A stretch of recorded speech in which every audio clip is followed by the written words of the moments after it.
Hello, my peeps. This is your friend, your boy, your buddy, Marco Sagave, bringing you my humble review, recap, you could say, of New York Comic Con 2025. And I will have to say this: the con this year's con was actually pretty darn good. Uh, Panel selection they had was fantastic from day one to day four. Um, it was actually really good, very interesting. I'm not gonna front. I'm like, there was a lot more people than I was expecting, especially on a Thursday and Sunday. Not during Friday and Saturday, because that's more or less the main 2 days. But I would have to say there was a lot more people on Thursday. And you know what? There was a lot of good panels on Thursday. There was a lot of free stuff that they were giving away. And I think that's one of the things that I truly enjoy about this year's New York City Comic Con. They kind of brought it back to the original roots. That more or less every big booth and every other small booth, they were giving something for the fans, that we take our time to go see them and to embrace, this niche, this community that we all have. And it was fantastic. There was a lot of freebies. DC Comics, the DC booth, man, I got some good stuff from there. But I could say the same thing from SH Figures, from Crunchyroll. It was fantastic. It was fantastic. I'm not gonna front. But yeah, we're gonna start with Thursday, day one, which it was like epic. To me, it was epic. Again, a lot of free stuff. I actually had like the Konami booth, and I actually was playing that Yu-Gi-Oh card game, which I haven't played the physical game in God knows what. It's been a long time. Because I'm not gonna. I do play Duel Links. You guys may find me at Duel Links. I'm there playing almost every day. Of course, there are certain times because I have to go to work, and either at the gym or whatever. But I do play some good old Duel Links. And one of the panels that I truly enjoyed on Friday was the Alien Earth panel. It was good, especially because they were giving free hats. But it was also cool because like the cast members were there, so and that was good. How they were giving their points of view, so how they felt during the panel, during actually doing the filming Alien Earth, and more or less is guaranteed season 2 is being greenlit. Simple as that. But it was good.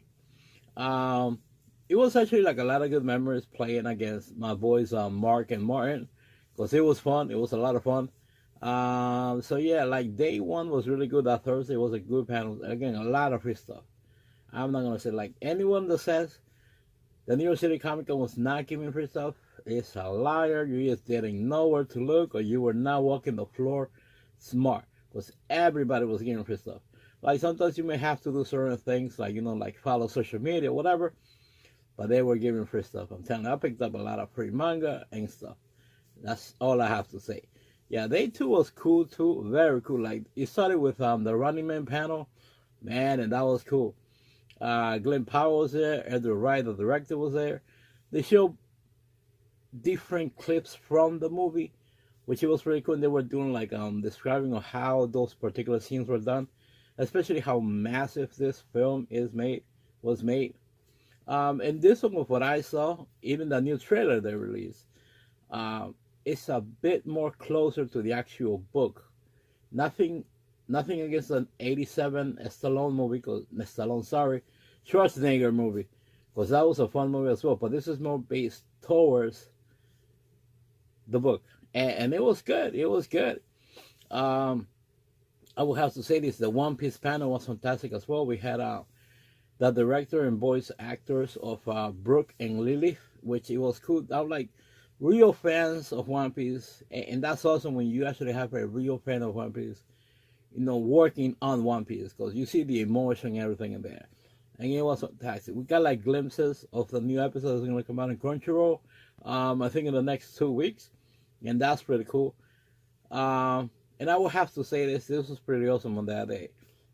Actually, my little brother got me a signed copy of DCKO 1 from Scott Snyder, and man, that was cool. Like, my little brother really caught me off guard with that one. I was like holding the man's ears, because I'm like, you know what, that was awesome. Because he knows I'm a huge DC fan from ages ago, and that was cool because he knows, how much I love this and how much I love Superman. That was really cool. Also got to pick up some free pins from Yu-Gi-Oh, which I won a coin because I won a few games. When you play the game in Yu-Gi-Oh and Konami, like the card game, you get pins and you could return those pins and they give you prizes, random prizes. And I won a Blue Eyes White Dragon, and that was cool. My boy Mark was upset because he was looking for it, but he didn't get one. But yeah, see, day 3, it was just awesome. We started the day going to the Walmart deliver truck that they had outside because they were having games to play, like old school Nintendo N64 games, Mario Kart, Dr. Mario, and I think it's Mario Universe, I think it was. And it was cool because like at the end they would give you a swag bag with a lot of good stuff that they had. And also like a plushie. When we first went the first time, we got a Yoshi plushie. I'm like, okay, that's really cool. But I was looking to get the Mario. So like me and my boy David, we went back later on. Yeah, the Mario plushie was gone. So I'm like, oh, we couldn't get a set. So now I'm gonna see like if I could get it from online. But like see how much like they're asking for the price. But the panel that truly got me on day 3, it was the DCKO panel. Scott Snyder was there, Joshua Williamson was there, the rest of DC Comics was there, and it was fantastic. I'm not gonna front. They showed the first glimpse of the one-on-one battles between the 32 contenders to get the Omega power against Omega Darkseid. They have more or less also revealed as well that the Ultimate Universe, Batman, Superman, and Wonder Woman are going to be heroes of Darkseid, which that means with their power, they're going to fight our heroes. And that is freaking epic. I say epic because God knows you guys have heard me saying on this channel, I love the Absolute Universe. It's fantastic. And now Darkseid has returned. And again, this is what I also picked up from the DC booth, and I was like, OMG. This is an exclusive. I haven't opened it yet. This is like a rare cover. So that was awesome. Also picked up this chrome cover of Lobo and my man Hangman Adam Page. Fantastic. I don't know if I'm going to open them to read because it's more or less DCKO 1, but man, that panel was fantastic. I'm pumped. And what I'm also pretty intrigued, not intrigued, but I'm actually very excited because my boy David was me at the panel. And he was actually, you know what, dude? What I heard from them, what I'm hearing from you, I'm going to read this.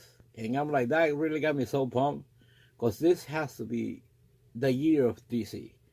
Simple as that. No questions asked. 2020, it started at 2024. 2025 is the year of DC. And it's going to continue to, like, God knows when. If they keep this of great storytelling, keeping it real, good action, good artwork, no DEI nonsense, boy, this is going to keep ruling the world. That's all I'm saying. Now, day 4, the Sunday at New York City Comic Con, it was fun too, but it was a bit more calm, more chill. Because I just wanted to pick up a few things that I was not able to pick up throughout the con. Because I was actually cosplaying as Deadpool, Vacation Hawaiian Deadpool, and my boy David was doing Wolverine. And it was funny if you guys saw us, like I was saying, we are from the Brown universe. Of course, obvious reasons. But it was fun. So on Sunday, I was able to go down to the SH Figures booth, picked up the Gogeta NYCC exclusive. The design was fantastic, the color spread. I was able also to pick up Luffy's Roman Dawn's figure. But the thing that I'm like now, because I have to check, this will be the 3rd figure that I picked up, I'm pretty sure. But I wasn't sure, so like I had to buy it. So now when I know I'm going to look through my figures, I'm like, oh my God, I have another one. So this one I will actually open and display it. But yeah, but the Tamashii Nations booth, it was fantastic. Very well set, very well displayed. They were also giving a lot of free stuff as well. I have a lanyard, a few stickers. I actually even got, they were giving cards away. So that was pretty cool from there. I was a bit disappointed of the two panels that I saw on Sunday.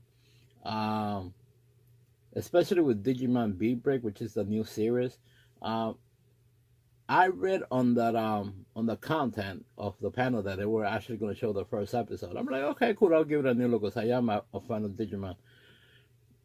Director was there, voice actor of Gecko Man was there, but no show, no episode. I'm like, oh, that was a little lackluster because I was looking forward to see it. So I guess I'm gonna have to wait whenever.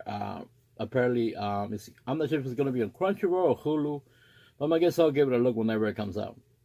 But I was actually kind of looking forward to that. Same thing with the Chainsaw Man panel. Because they said they were not going to show Chainsaw Man the Reese arc. I watched the movie already. And I will have to say that the movie is pretty good. And you guys know I always talk trash about Chainsaw Man. I've been calling it garbage man for a hot minute. But this movie was actually not bad. It really has gotten me curious even to start reading the manga now. But I thought they were going to show something in the panel, and they didn't, so that was a little disappointing. So yeah, I was expecting a bit more. They showed some clips here and there, but I'm like, okay, and some commentating from the reels that they had. I'm like, okay, I've seen this, so it's nothing fresh, you know. But again, I'll still give Chainsaw Man a look when season 2 comes out. Simple as that. So yeah, guys, and I will have to say this: NYCC, Repop, you guys did a fantastic job.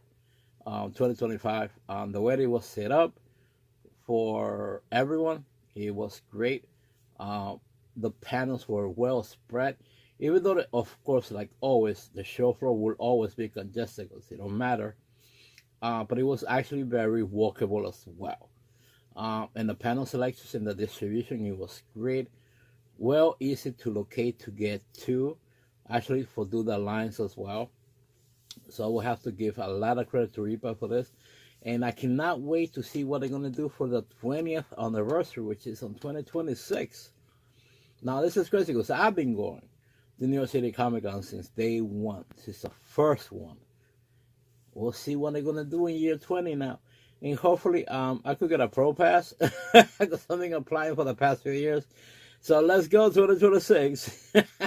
So yeah, guys, hopefully you guys like my review of New York City Comic Con 2025. And also you guys, of course, as you guys can see, I don't know if it's here on this side, one or two, some of the pictures that I took, which it was fantastic. A lot of cool stuff, man. Like, you were finding a lot of good stuff in there. So yeah, guys, you guys, of course, you guys know, you can do me a huge favor. Like the video, share the video, subscribe to the channel. You know, it helps me tremendously with the YouTube algorithm. And I'll see you guys next week. Nothing but love.